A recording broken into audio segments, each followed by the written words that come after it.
Travel navigation में।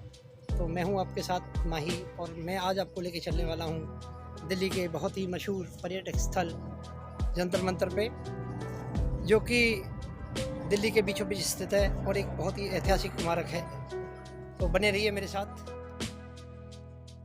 ये है जंतर मंतर जो आप सामने बोर्ड देख रहे हैं, और मैं आपको दिखाना चाहता हूँ ये बिल्कुल जो जंतर मंतर है उसका फ्रंट का जो दरवाज़ा है वो है, और ये जो जंतर मंतर के सामने आपके लगा हुआ है ये बोर्ड जिस पे लिखा हुआ है शहरों का शहर दिल्ली जंतर मंतर। ये आता है भारतीय पुरातत्व सर्वेक्षण के अंडर जो बोर्ड आप देख रहे हैं।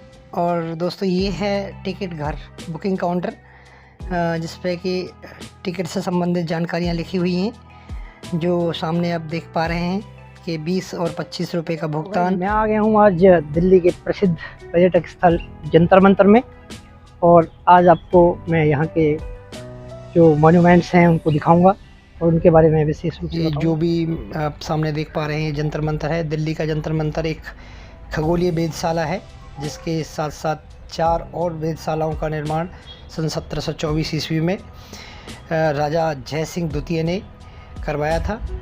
राजा ने 4 और वेधशालाओं का निर्माण जयपुर, उज्जैन, मथुरा और वाराणसी में भी करवाया था। दिल्ली का जंतर मंतर समरकंद की वेधशाला से प्रेरित है। तो गाइस ये जो आप सामने देख पा रहे हैं मानचित्र, ये है दिल्ली के जंतर मंतर का लेआउट प्लान जो आपके सामने है। ये जो सारा परिसर आप मेरे सामने देख पा रहे हैं ये जंतर मंतर वेधशाला का ही एक परिसर है जो जिसमें कि सारे उपकरण लगे हुए हैं, यहाँ पर ये सारे यंत्र लगे हुए हैं। तो ये जंतर मंतर ऐतिहासिक रूप से भी बहुत महत्वपूर्ण है, क्योंकि आपने कई बार देखा होगा न्यूज़ चैनलों में कि जितने भी धरने प्रदर्शन और आंदोलनों की शुरुआत हुई है वो यहीं दिल्ली के जंतर मंतर से ही हमेशा शुरुआत हुई है। और ऐतिहासिक रूप में भी एक स्थापत्य कला का बहुत ही बेहतरीन उदाहरण जो कि एंशिएंट टाइम में माना जाता है। और ये परिसर काफ़ी बड़े एरिया में दिल्ली के बीचों बीच स्थित है, जो कि आप वीडियो में देख सकते हैं, जो कि बहुत ही अच्छी कला है। तो गाइस जो ये सामने आप देख पा रहे हैं ये मिस्र यंत्र का लेआउट प्लान है, ये मैप है उसका। तो जो मिस्र यंत्र को मिश्रित यंत्र भी कहा जाता है, ये अलग अलग 5 यंत्रों से समाहित है। और दिल्ली की ये वेधशाला का ये अद्वितीय यंत्र है। इसका निर्माण राजा सवाई जय सिंह द्वितीय के पुत्र महाराजा माधो सिंह ने सन 1751 से सन 1758 के बीच कराया था। यंत्र के ये 5 प्रमुख भाग हैं, जिनमें से कि एक दक्षिणोत्तर भित्ति यंत्र, नंबर 2 पे आता है सम्राट यंत्र।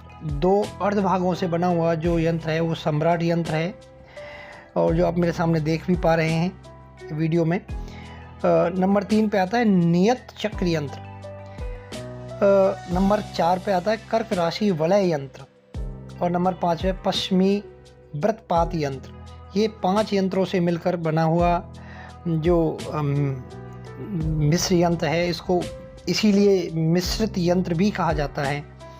इसका उपयोग यह छोटे और बड़े दिनों का पता लगाने के लिए किया जाता है, और यह यंत्र 5 यंत्रों का एक अद्वितीय मिश्रण है। तो गाइज अब ये जो मैं आपको सामने दिखा पा रहा हूँ ये है सम्राट यंत्र। सम्राट यंत्र एक जो वेधशाला है इसके एक प्रमुख यंत्रों में से एक है। सम्राट यंत्र के बारे में कहा जाता है कि यह राष्ट्रीय स्मारक जंतर मंतर के परिसर के बीचों बीच स्थित है। यंत्रों का सम्राट अथवा सम्राट यंत्र जंतर मंतर वेधशाला का सबसे प्रभावशाली यंत्रों में से एक है। इसकी ऊंचाई लगभग 20.73 मीटर है, और पूर्व से पश्चिम में जो ये यंत्र है ये 38.10 मीटर फैला हुआ है, और उत्तर से दक्षिण में जो यंत्र फैला हुआ है 34.6 मीटर है।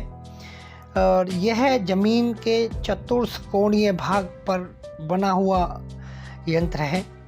इसकी गहराई वर्तमान स्थिति में जो है 3.30 मीटर है, और अगर मैं इसके उपयोग की बात करूं तो इसका उपकरण का उपयोग किसी भी स्थान के सूर्य, समय, स्थानीय समय और सूर्य के झुकाव को जानने के लिए किया जाता है। और इसकी कार्यविधि जो मैं आपको बताना चाहता हूँ, वो यंत्र की दीवार पृथ्वी की धुरी के समान झुकी हुई है और इसके दोनों ओर अर्धवृत्ताकार खंड स्थित हैं। ये खंड भूमध्य रेखा को दर्शाते हैं, जो घंटों, मिनटों और डिग्रियों के लिए चिन्हित हैं। जब परछाई इन पर पड़ती है तो उसके हिसाब से समय की गणना की जाती है। तो जो ये यंत्र है, ये प्रमुख यंत्रों में से एक यंत्र है और ये जो वेधशाला दिल्ली के अंदर जंतर मंतर पे बनाई गई है, ये पुरातत्व विभाग के संरक्षण के अंदर आती है। और जो आप देख पा रहे हैं, ये षष्ठमास यंत्र इसको कहते हैं। ये षष्ठमास यंत्र सम्राट यंत्र के पूर्व में स्थित है और इस यंत्र की गिनती महाराजा के जय सिंह के सबसे उत्तम यंत्रों में से की जाती है। अर्धवृत्त की त्रिज्या लगभग इसकी 8.25 मीटर है। इसका उपयोग सूर्य के झुकाव, दूरी और व्यास नापने के लिए किया जाता है। तो गाइस, जो माप नक्शा जो आप देख पा रहे हैं, ये है जयप्रकाश यंत्र। इस यंत्र का नाम राजा जय सिंह द्वितीय के नाम पर रखा गया है। जयप्रकाश मतलब राजा जय सिंह का प्रकाश। इस यंत्र का प्राचीन काल में प्रयुक्त अर्ध गोल धूप घड़ी से अधिक जटिल बहुमुखी है। इसका आविष्कार राजा जय सिंह ने किया था। इस यंत्र का व्यास 6.33 मीटर है और इसका उपयोग खगोलीय पिंडों की स्थानीय समय एवं राशि वलयों की समन्वयकता मापने के लिए किया जाता है। तो गाइज, जैसा कि आप ये देख पा रहे हैं, ये है राम यंत्र का मैप।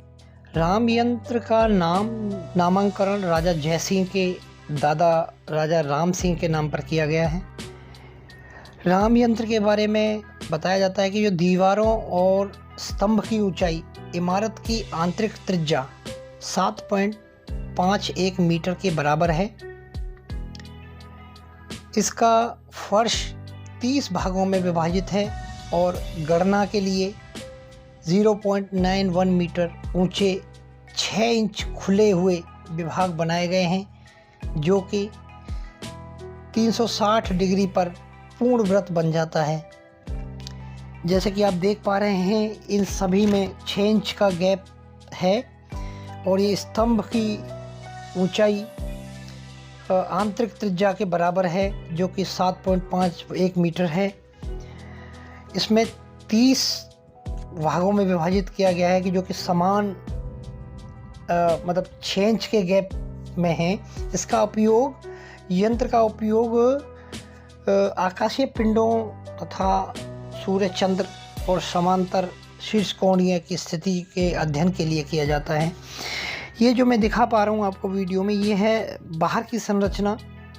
जो इस यंत्र की बाहर की संरचना मैं आपको दिखा पा रहा हूँ, तो इस यंत्र के बारे में यही बताया जाता है कि इसकी जो आंतरिक त्रिज्या है वो 7.51 मीटर है, जो कि एक स्तंभ के बराबर है। और ये बहुत ही विशेष रूप से एक बहुत ही सुंदर कला, स्थापत्य कला का एक बेहतरीन उदाहरण जो कि दिल्ली के जंतर मंतर में है। इसका उपयोग खगोलीय पिंडों, स्थानीय सक्षम एवं राशि वलयों का समन्वयात्मक मापने के लिए किया जाता है। और ये जो स्मारक आता है भारतीय पुरातत्व सर्वेक्षण के अंदर। अगर आपको ये वीडियो अच्छी लगी हो तो आप मेरे चैनल को लाइक करें, शेयर करें और सब्सक्राइब करें और बने रहें मेरे साथ और मेरे चैनल के साथ। देखते रहें ट्रैवल नेविगेशन। धन्यवाद।